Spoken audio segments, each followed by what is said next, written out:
Thank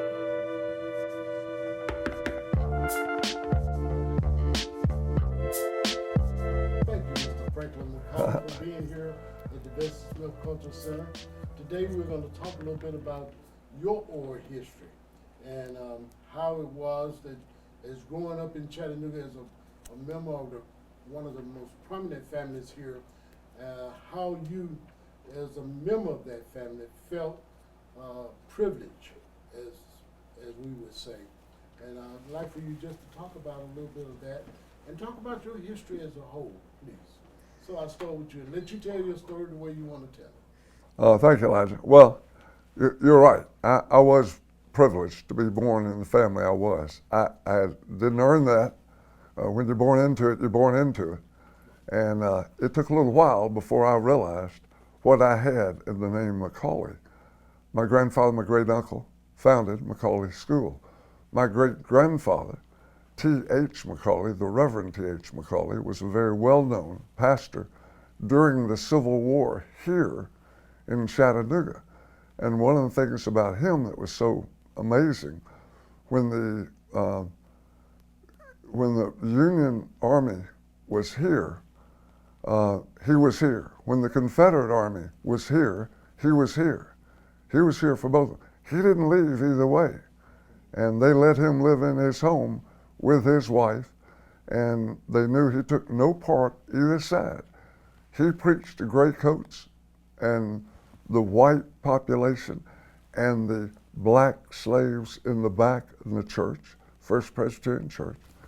And then he preached to the other group and the same white population and the black slaves who were allowed in that church. And never left Chattanooga during the Battle of Chattanooga. And that was a big thing. Coming on down, he had 16 children. And 16 children. 8 of them, as I understand, lived to maturity. And 2 of those were my grandfather and my great uncle, Spencer McCallie and J.P. McCallie, James Park McCallie, who founded McCallie School. There is no doubt that I became privileged by reason of having that name, McCallie, and McCallie School. I learned it pretty early on. I was born in 1940, so the school, which had been founded in 1905, had been going quite a while. And my grandfather, my great uncle, as I say, founded it, and then my father became headmaster, along with 2 of my uncles became headmasters. At the same time, or 1 year after McCallie School was founded, Grace McCallie, my great aunt, was founding GPS. And the reason, as I understand, was because she went to her brothers after they had founded McCallie in '05, and she said, "Do you want to make McCallie a co-ed school?" We don't have the answer to that in writing, that I understand, but we know the answer they got, because it was no. So in 1906, they founded Girls Preparatory School as the girls' school. 1940, I'm born. It isn't but a few years, Elijah, that, excuse me, it isn't but a few years that I learned that I've got special privileges. I'm living on a 40-acre campus, and my name is the same as the school. The people running the school are my grandfather, my great uncle, and then my father and my couple of uncles. And I get wide permission to do anything on that campus that I want. I run the campus. I'm not in charge, that's what I mean. I run around that campus, 40 acres. It was the most wonderful boyhood I could ever imagine. Also from my older brother, my younger brother, my cousins, who were also McCallies. And it was pretty obvious that we got more than due respect because of our name. But my father and my mother made it very clear. You don't go out and parade yourself and parade that name. You do not use that name unwisely or over anybody. You were born a McCallie, but that's because you were born that way. You didn't earn that right to be big and haughty. Don't ever think that. They made that very clear. As I grew older, of course, I understood exactly what they were talking about when they said, look, you do have a privilege. You do have an honor. You carry something that we're all very proud of, and you must keep that honor. You must make it better. You don't make it worse by bragging about how good you are. You haven't proved anything. It's your grandfather and your great uncle and so on, and your father and your uncles. I bought that. My older brother bought that. My younger brother, my sister. We began to understand what that meant. And so while we were very pleased and honored to have this honor, we also understood that didn't make us better than anybody else. Our actions were what we were going to be judged on, who we were by what we did. And I think my brothers, my sister, my cousins, I can't think of any of us that didn't understand that to the point that it helped in our daily living then and now. But that's not to say that I wasn't proud. Certainly I was. So when you talk about your upbringing and your experiences in life as a child, how did that shape your understanding of privilege and social justice as you started to mature? How do you feel that helped in your maturity? Well, here's what's hard for me to tell you and to tell all of our black friends. Despite anything I've said about how good we were racist. We were racist because black people were less than we. We could see it. Black people did the dirtiest jobs, the most menial jobs. I heard the N-word from other people, not my parents. My parents said we don't use the N-word. My father didn't use the N-word, which was sort of interesting to me because I heard other people saying it. And it was very obvious that that black people, or we used, of course, the word colored at the time, colored people, were subservient in they did all the dirty work. Strangely enough, I don't know whether it's strange enough, there were so many black persons working that were friends of ours. It isn't strange. We had a great relationship in many, many ways. They were so nice to those of us who were kids, especially who were McCallies. The staff that worked around the laboring staff, and especially in the cafeteria, there was one black person that I called Miss. She was Miss Lucy because she ran the McCallie cafeteria. She ran it all. And the cooks and the persons who worked in the kitchen were all black. But I called them by their first name, John and Jim and so on, but not Miss Lucy. My father, I noticed, the headmaster of the school, called her Miss Lucy. And that was really something to me. I realized this woman had a power position. There were things that happened because she was in charge. That was also true in the laundry. The boarding school has to have a laundry. And especially if you're in uniforms. We were in, when I went to McCallie, it was uniforms.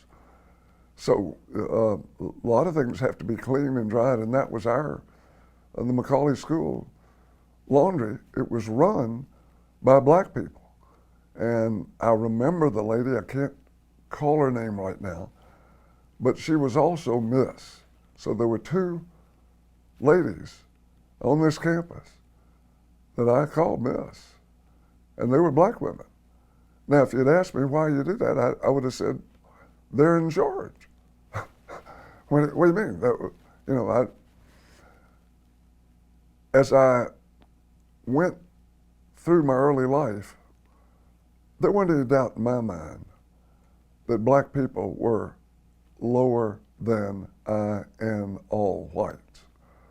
I don't mean I saw all black people as bad. I did not. But certainly they didn't have the same things I had. They didn't have the money. They didn't have anything I had, as I could see. I rode through the neighborhoods, through the black neighborhoods.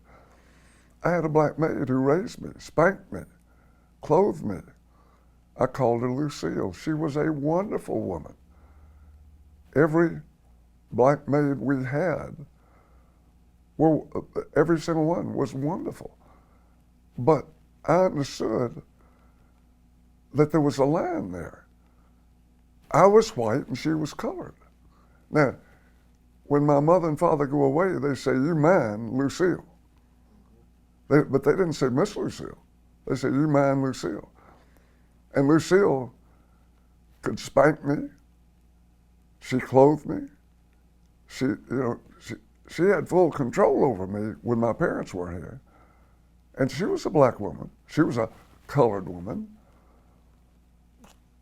which was different than having a white person who might be able, but there was a certain respect.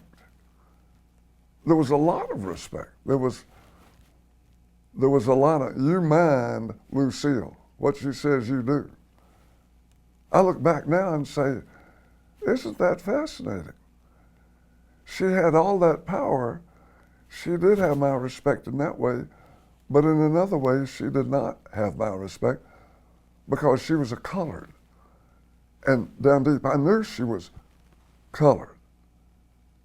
And all whites were better, higher, more fortunate, certainly, in our society. I could see. It didn't take anything for a little white boy to see that white people were running this thing and that we were more fortunate. But there were certain black people who gained our respect by the way they did their job, by the way they carried themselves on the campus and off at my elementary school. But that's the way I grew up. And I grew up that way until age 20. Through my teenage years, black people were always off. I met only a few other black people. One of my maids brought her niece who sat down and played the piano for us. This teenage black girl played this piano. I thought, that's really amazing. I mean, I was really impressed. It isn't that I hadn't seen black people on television eventually when we got it, or know that black people were into music. But as I look back, is it embarrassing? Sure, it's embarrassing. But to see how that culture did it to all of us who were white kids. But I had some white friends who used the N-word all the time, and their parents did. And they had no time for black people, for ends, until the black people were helping them and helping them with their house, and cleaning their house.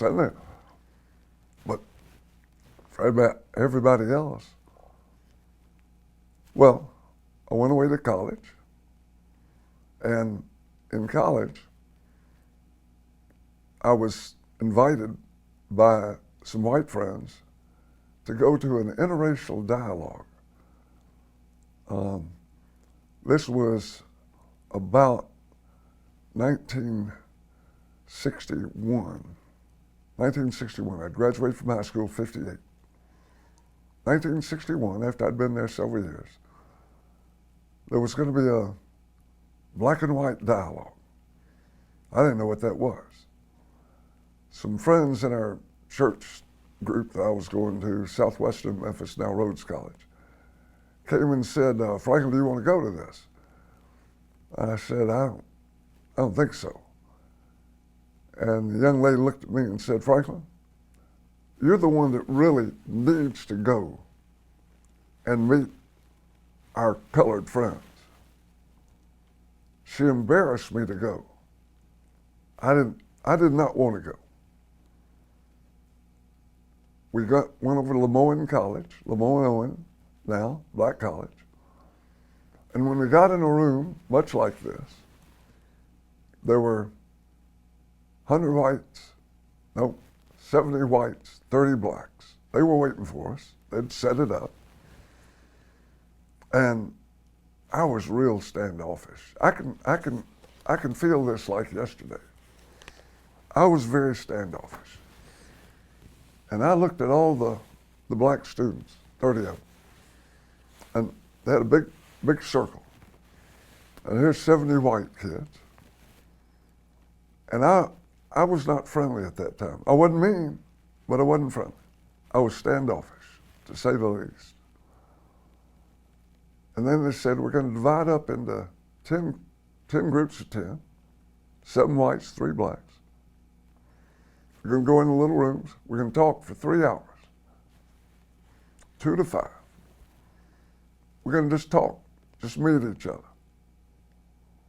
I went into this little room, and there were the 3 black kids, and here were our 7.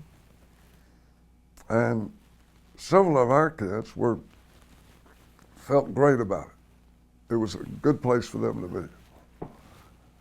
I sat back, sort of like this, looking, holding the arms of my chair. The 2 black kids, 2 of the black, I don't remember this kid, he was a male. This male and this female started talking with each other to break the ice. It was at their school, so they were the hosts. They had the responsibility. They started talking together. They were the funniest 2 people I've ever heard. They laughed and they said they were smart. The more they brought in some of the other of my friends who would be brought in, who were willing to be brought. I'm still sitting back. 1961. And the more I listened, the more I realized, boy, they're funny and they're smart.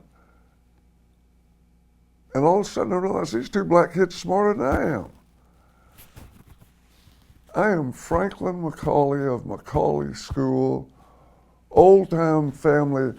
This is the one time I really did, it isn't the only time I ever felt great about my family, but I said, I come from a family of educators, and these 2 colored kids are smarter than I am? Boy, that set me back. I didn't like it. I mean, I didn't say, oh, isn't that great? That set me back. I didn't like that at all. So finally, I raised my hand. The male, we had big name tags, said, Franklin. And I said, John. I remember, this is 16 years after World War II, and I was big into World War II. I followed that. I was a little boy in World War II, but I followed the history when I read. I said, John,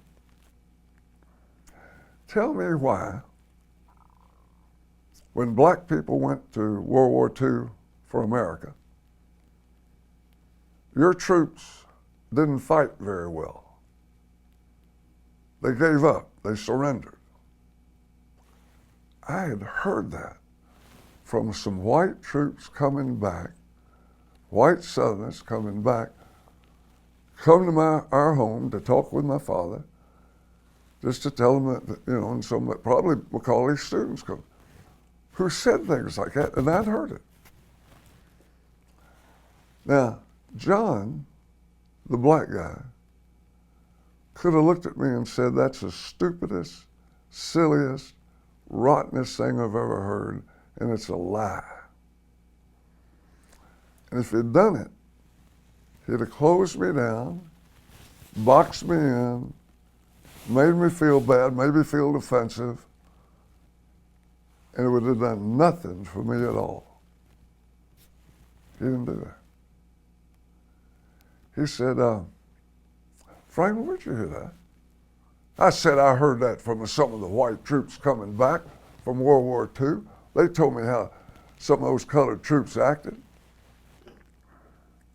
He said, Franklin, did you ever have anybody from your family fight in World War II?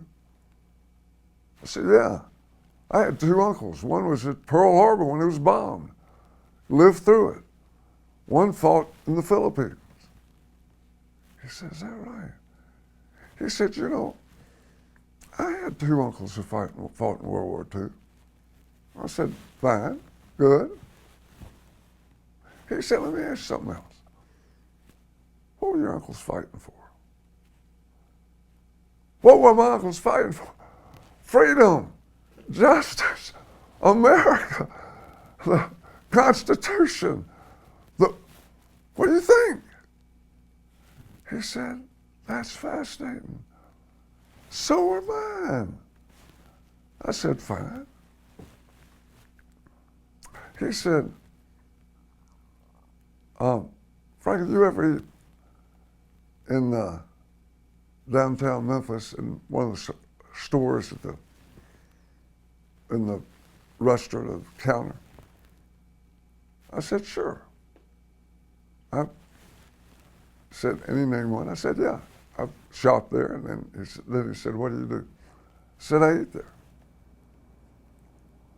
He said, that's very interesting. My uncles, who fought in World War II for freedom and justice and the Constitution and our life, our country, they've come back,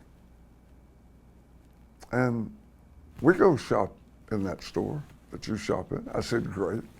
I didn't see anything coming. I saw nothing coming at all. He said, you know what we do after we shop? He said, you know where we eat?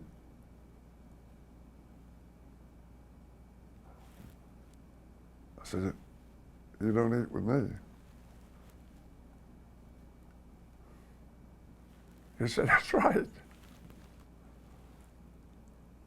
My uncles, who fought in World War II for freedom and justice,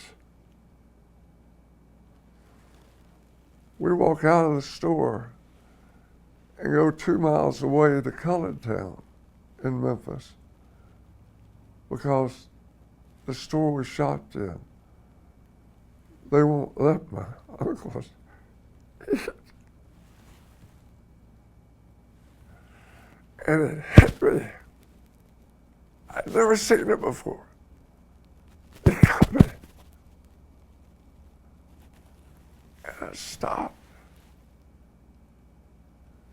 And for the next 3 hours, I didn't say another word. I sat in shock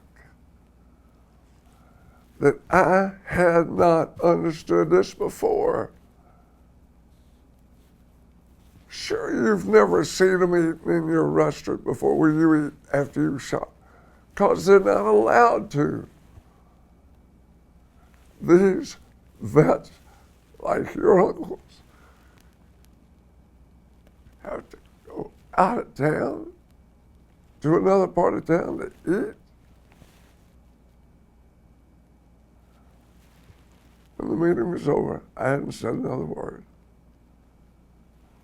I got in one of the people's cars that brought us over. I went to my dorm. I laid down in my bed, and I sobbed for 3 hours. I lay there and cried at my stupidity. I said to myself, why didn't you see this? What did it take for you to understand? Didn't you see these people? These are people. American, I wouldn't have seen it if it hadn't been the veteran thing. I was really into the war, the fighting. I never seen it before. Yeah, because you always had blacks working in your home or colors working in your home or on the campus and things of that nature. But you never saw them as people, so to speak. As real, worthy of my esteem. I wasn't working real hard at college, but several weeks later I dropped out of college. One of the two reasons was I wasn't working very hard. The other reason was all of a sudden I saw something and I said to myself, if you've missed this, what else have you missed? And I went home, came back to Chattanooga from Memphis. Immediately went to work at Erlanger Hospital as an orderly. Started trying to have friends with the black people who were also orderlies or nurses, a lot of black nurses and so on.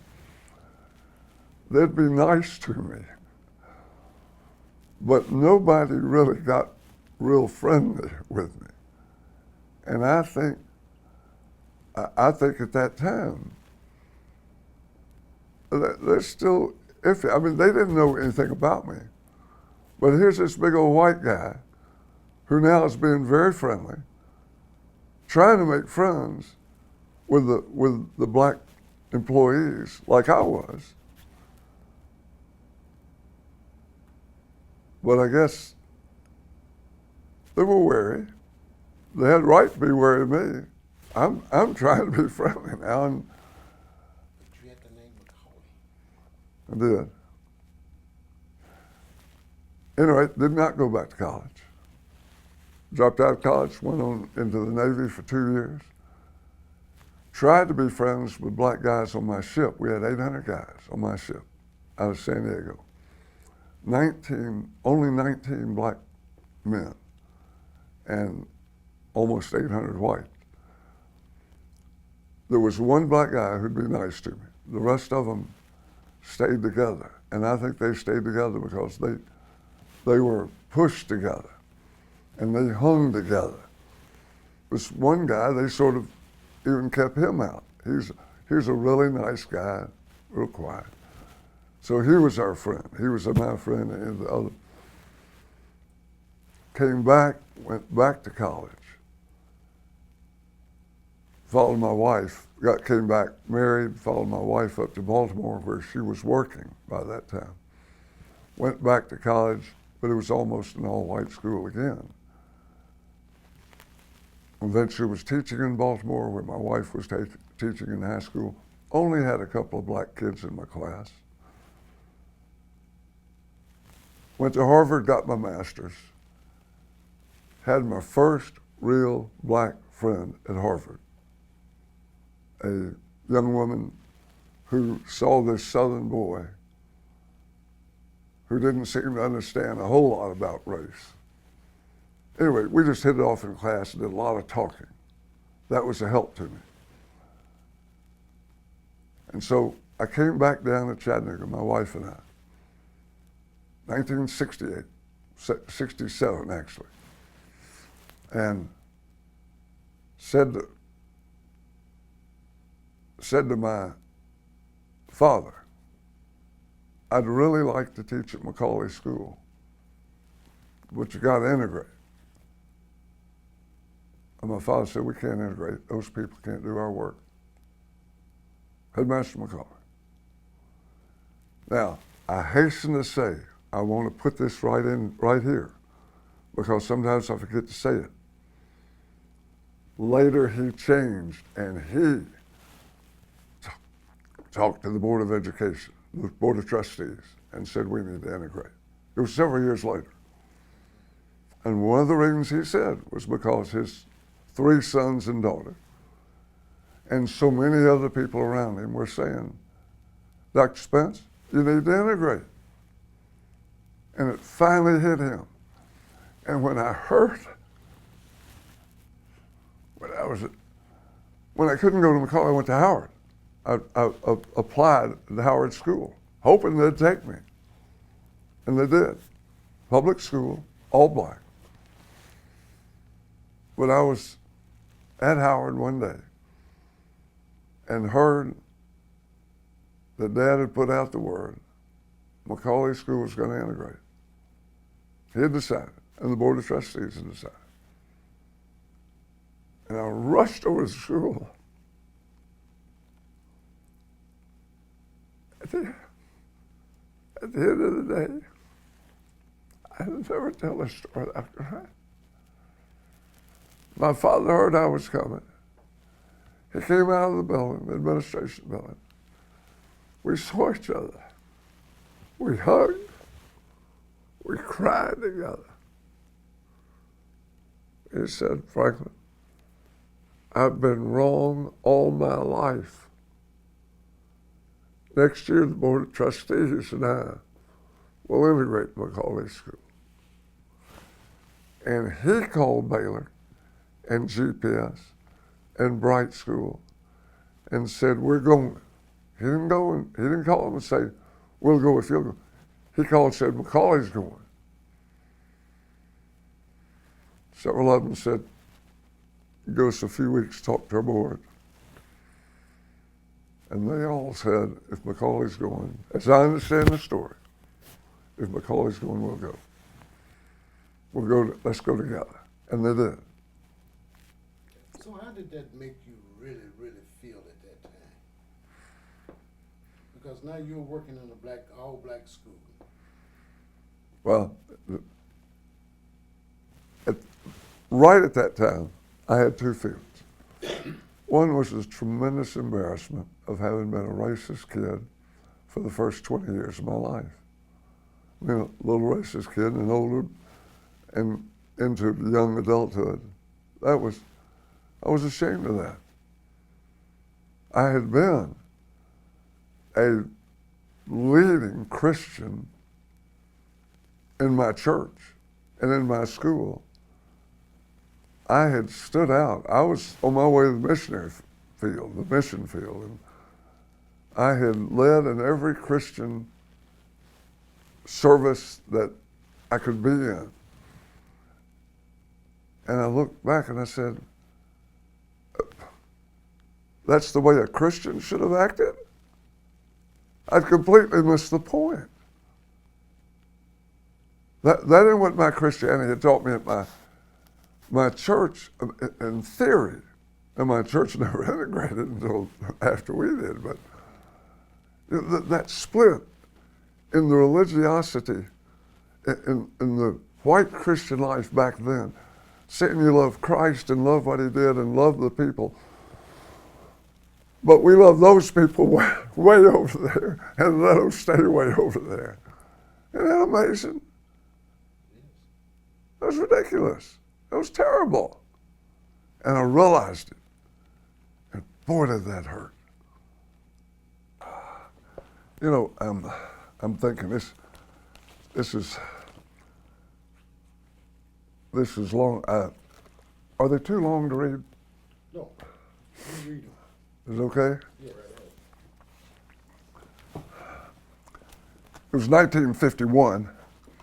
I was 11 years old when my father, my 2 brothers, 14 and 6, and I were returning from a family trip to Tucson, Arizona to visit cousins and then on to the Grand Canyon as a highlight of our Western adventure. My father was driving our 1950 Chevrolet sedan, which had no air conditioning, and which had given us, up to this point, the ride of our lives. That was not necessarily positive. The car rode fine, but it was an abnormally hot July summer. And even with all the windows down, my brothers and I felt as if we would die of the heat before we got back home to Chattanooga.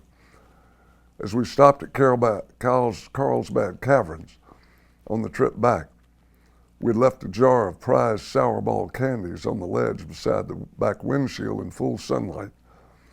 Upon returning to our car several hours later, much to our great consternation, the sour balls were in one melted lump. It was hot. My younger brother especially was taking the heat extremely poorly. He was in constant tears, crying almost inconsolably. To assuage him, my older brother and I kept plastering his head and neck with wet handkerchiefs. He refused to sit down for the entire several thousand miles, lest he miss any wind which might come his way. There were no electronic gadgets to keep young minds occupied. In the tradition of that era, we had divided into teams on either side of the car and counted so many cows, horses, sheep, and cemeteries that we were exhausted. Eventually, the only relief that brought smiles was when the four of us lustily sang along with the radio as it played the old folk song making a comeback that summer, Good Night, Irene. That was good for at least 50 sing-alongs.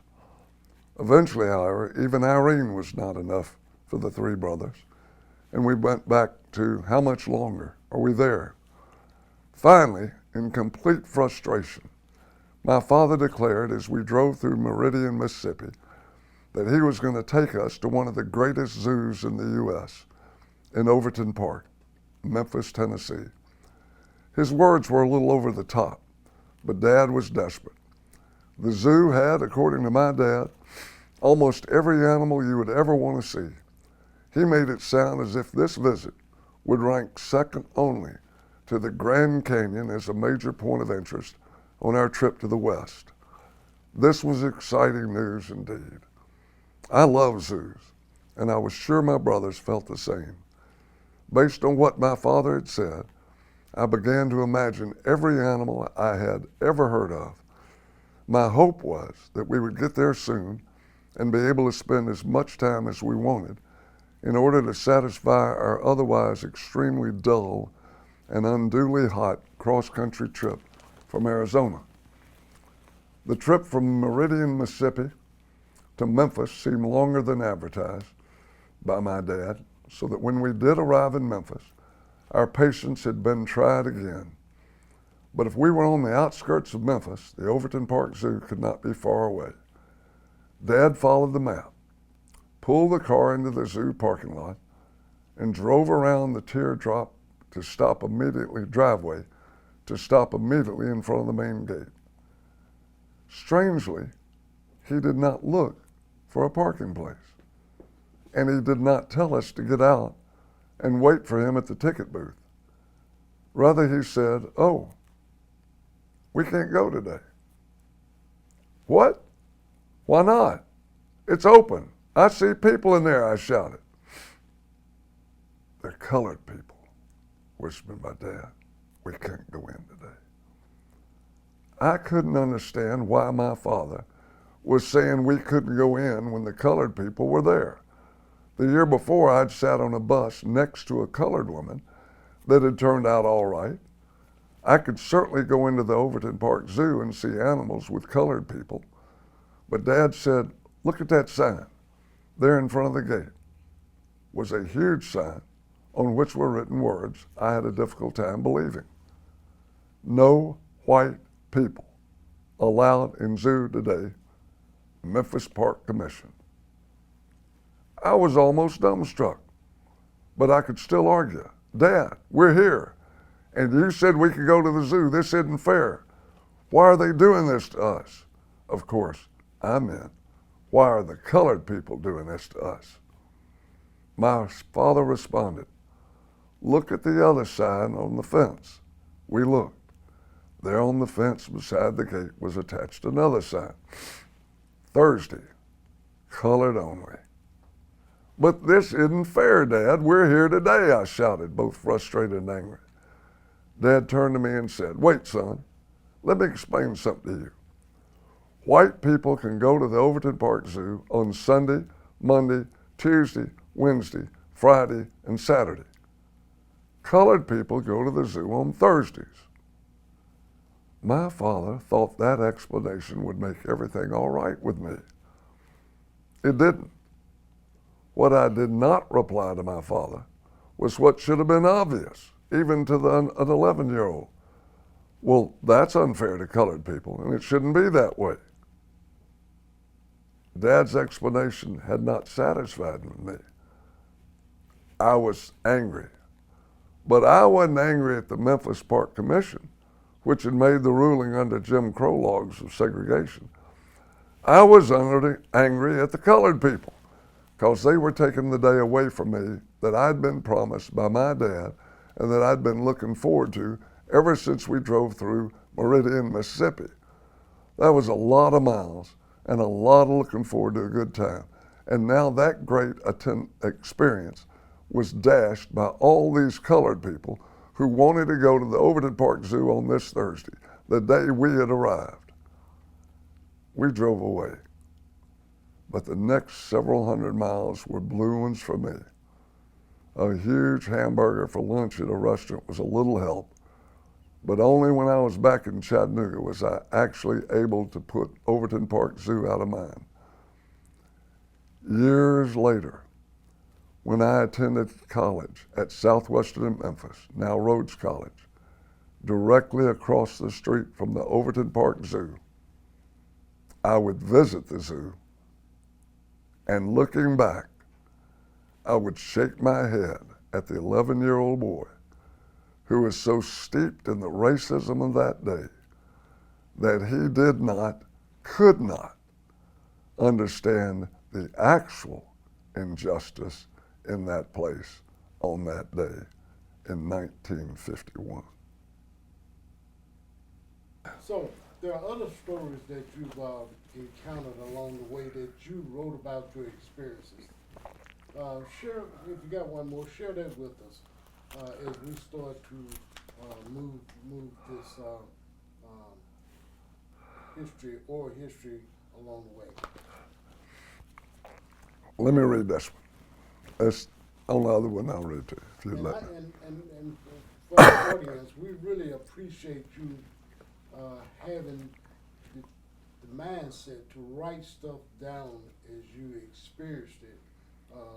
Later on in life, you wrote these things down from your experiences.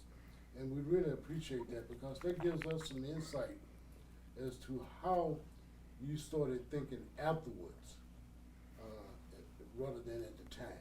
Yeah. And it really does tell you how Little White Boy was enculturated. Right. I've been hoping, I don't know whether I'm hoping to write a whole book, but I've been hoping to publish a little thing, a little pamphlet, which would have these, because this is something that white folks ought to, and white folks today ought to look at it, because white folks today aren't making enough effort either. I totally agree with you. Yeah. As a matter of fact, I think we're going backwards rather than going forward. I think there are enough whites coming that we're not just backwards, but we may be just treading water. No better than treading water, and you could be right. Sometimes the racism comes out so bad that I know you're right. Excuse me. As a 5th grade student at the Bright School in Chattanooga, I used to walk 8 blocks several afternoons a week from Fort Wood Place over to the intersection of Central and McCallie Avenues to catch the bus to my home. My family lived on the McCallie School campus at the foot of Missionary Ridge. The year was 1950, and in those days, boys of 10 years old could walk in various places in our city with no worry about being harmed. I enjoyed the walk. It allowed me to see the enormous historic homes in the Fort Wood neighborhood. Often I lingered just to admire them. Since the buses seemed to run on unusual schedules, my mother never knew whether I lingered or not. On this day, when I finally arrived at the stop, the bus pulled up only a few minutes later. The door opened. I got on with my books in one hand and my token in the other. I took the 3 steps up, moved to the token box, dropped my token in, made contact with the driver, and turned to look for an open seat. Immediately, I was stunned, struck with a feeling of discomfort, maybe even fear. As I surveyed the entire bus, every seat but one was taken, and all the passengers were colored people. Colored being the used word for black citizens in that era. I felt extremely awkward standing at the front of the bus. I had never before been in a bus or in any other situation where I was the only white person or one of only two white persons, the driver being the other. I knew I wanted to sit down before the bus started again, else I would be holding the hanging loop, stumbling with the rumble of the bus with, it seemed, every eye on me. But I also realized another problem. The open seat was, of course, next to a colored passenger. Even at 10, I knew the rules of segregation as they applied to buses in Chattanooga. When a white person wanted to sit down and there were no other seats, the colored person must get up and move to the back of the bus. I'd been taught this ordinance probably from the first time my mother took me on a bus as a child. I knew the woman beside the unoccupied seat understood the ordinance as well. Even in my brief years, I had seen large numbers of colored citizens get up and move to the back of the bus when white folks came in and needed a seat. The rule was taught every day to colored and white. No arguing, no complaints, just move to the back. In fact, if it were a day when there were many white folks crowding the aisles in the front 3/4 of the bus, the colored folks would enter the front door, put their money in the box, then get back off the bus to go to the back door, which the driver would open for them. This day, however, there were no people in the aisle, and there was one empty seat. Still, the colored people and white people did not sit together. Excuse me. You may have to.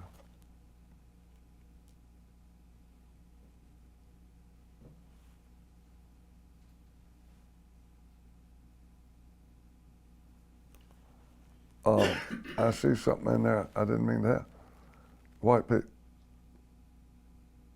Oh, I see. And there was, okay. I see what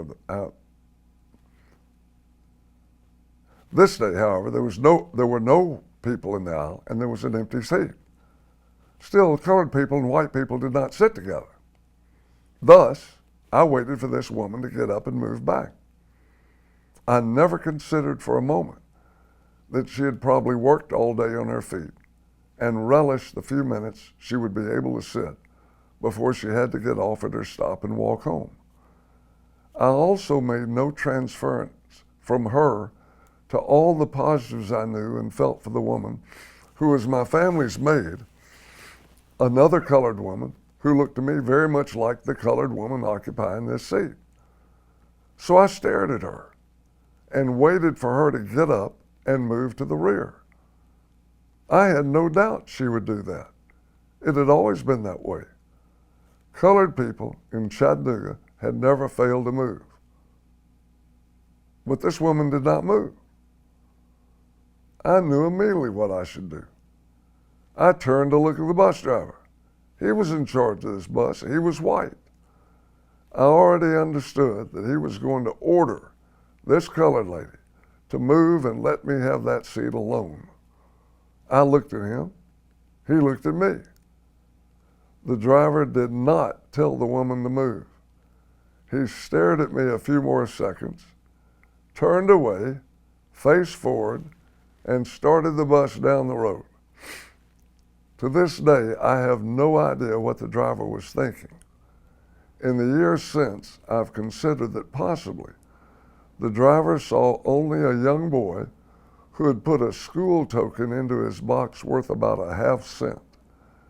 There was an open seat, and it was beside a passenger who had paid full price. The bus was packed with other persons who had also paid full price and who probably rode this bus every day. These passengers kept the bus company running and this driver employed.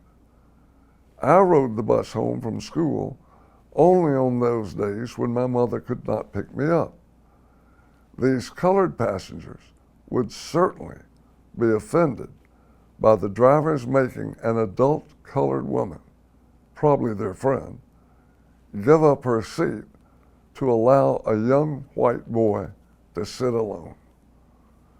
Regardless of the manner by which the driver made his decision, I reached a critical point, and no one had taught me how to work through this problem. My church had instructed me to love thy neighbor as thyself, but this colored woman did not seem to be the neighbor my church or anyone in my circle of family and friends had ever described as my neighbor. The bus began to move. The bus driver had rejected my silent plea. I was standing at the front, facing the back of the bus, with all these colored people looking at me. My body was shaking with the rumble of the bus and probably with the extra shaking of my knees. The colored woman who was supposed to get up was not moving. I was keenly aware of my whiteness and the usual power of my race. I did not call my privilege over colored people power, but I'd always known I had it. Every white person in the South knew our status over coloreds. But right now, I could feel no power in this situation, and I was embarrassed at looking awkward or helpless in front of a bus full of colored people. Yes, even at 10 years of age. Then something happened that I never expected. The woman sitting beside the open seat said a lovely thing to me.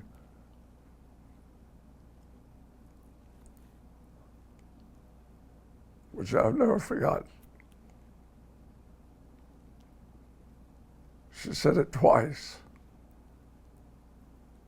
patting the seat beside her. She looked at me and said in a warm and inviting voice,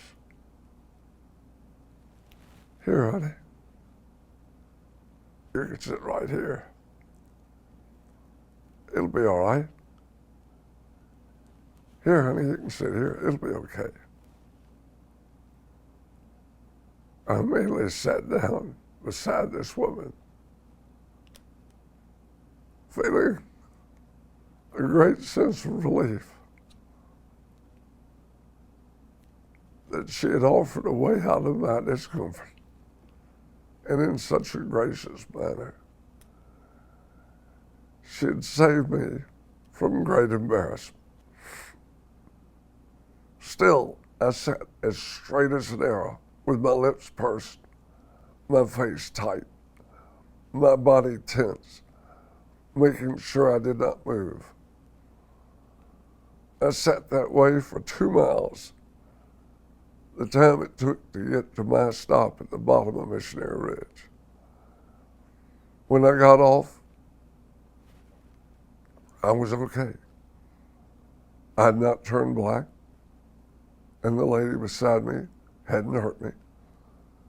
As far as I knew, she had not touched me, had not spoken further to me, not paid any attention to me whatsoever. At 10 years of age, I had survived a ride on a Chattanooga bus while sitting beside a colored woman whom I did not know. The rule was broken, but everything appeared okay, and I'd arrived home safely. What I did not do was to tell my parents or any of my friends that I had sat by a colored woman on the bus.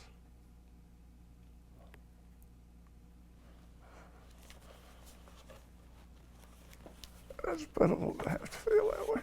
Those were some awkward times. Yeah. the fact that I had to feel that way, that was stupid, ridiculous, awful. But that was the time, those were the times in your upbringing at that time. So, feeling that way, while it was awful, and because you felt that way, you learned to make a change. So, as we're about to wrap up this particular world history piece, in your opinion, what responsibilities do individuals with privileges have in supporting marginalized communities? Well, let me give you what it finally did.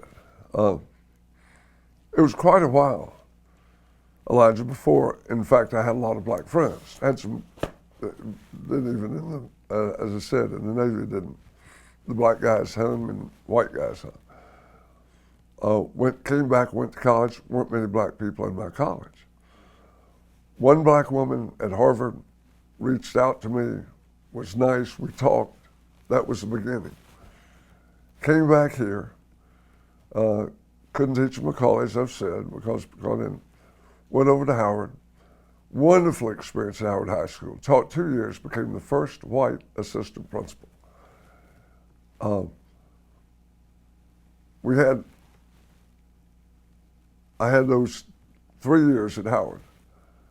Then went off to Chicago, further degree, went to St. Louis. The best thing I think Teresa and I ever did,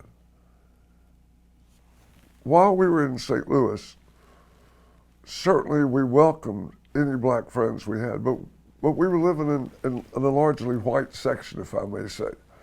I was at Howard High School 2 years as an English teacher, and then 1 year as the only white assistant principal. They wanted a white administrator. I got a fellowship to go to the University of Chicago to work on a further degree. Got a master's there. Left Chicago, did not have my doctorate, did not come back here, went to St. Louis, was an assistant principal at a school that was largely black. And then the first school I could become a principal at, it was largely white. It was a great school, and I had seen that they were having some problems with their integration.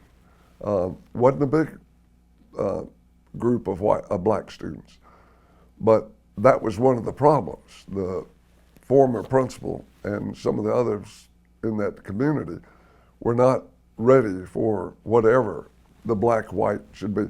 I knew this was the perfect school for me. It was a largely white school that was having trouble with the integration. That was the perfect place for me. I went there and spent 22 years as the principal. And during that time, one of the things we did was to get people together, students, parents, and so on. When I retired, I knew my wife and I wanted to come back here. Coming back to Chattanooga was another in-your-face sort of thing. When we got down here and we got down in 2001, we said to our white friends, excuse me, it wasn't 2001, I'm sorry. Got back here in 2011. The first thing we did was to ask our white friends, who are your black friends? Because, of course, we'd had black friends at Howard. Almost to a person, our white friends said, black friends. And I said, yeah, people who are black who are friends of yours. Most said, I don't have any black friends. Now, we're talking about 2011. Then I went to our black friends whom we'd had since Howard, said, who are your white friends? They said, well, you know what, if you're talking about friends, we may have 2 or 3. I said, 2011? 2 or 3 white friends? Yeah, I mean, friends. I said, oh my goodness, we got to do something. So we went with 2 cousins, and Eleanor and Mel Cooper, and we asked them, what is it about Chattanooga now and race? And they said, oh, Franklin, we've never really come together in this town. And so the four of us decided we'd do something about it. And so we started what we call Chattanooga Connected. From that time on, we had 41 meetings, most of them in our home, in our living room, Teresa and me. We lived on Reed Avenue in the South Side. We had 40, 50, and 60 people at a time over that period, actually about 8 years, because COVID hit eventually and closed us down. And I'd ask friends, who are your black friends? I'd ask black people, people I knew, get together 20 of your friends, please, and invite them to our house, and give me their names, and I'll call them. And I'd say to some other white people I knew, give me some of your names, because we'd been out of town too long, didn't know everybody. We started August 1st, 2013, with the first, what we eventually called Chattanooga Connected. We had them in our living room, 25 people, 30 people. And I said, we're just going to talk. We're going to meet each other. And at the end of that meeting, we did. And one woman broke into tears, white woman, said, I'm married to a black man. He didn't want to come here because he didn't feel like it was going to be worth it.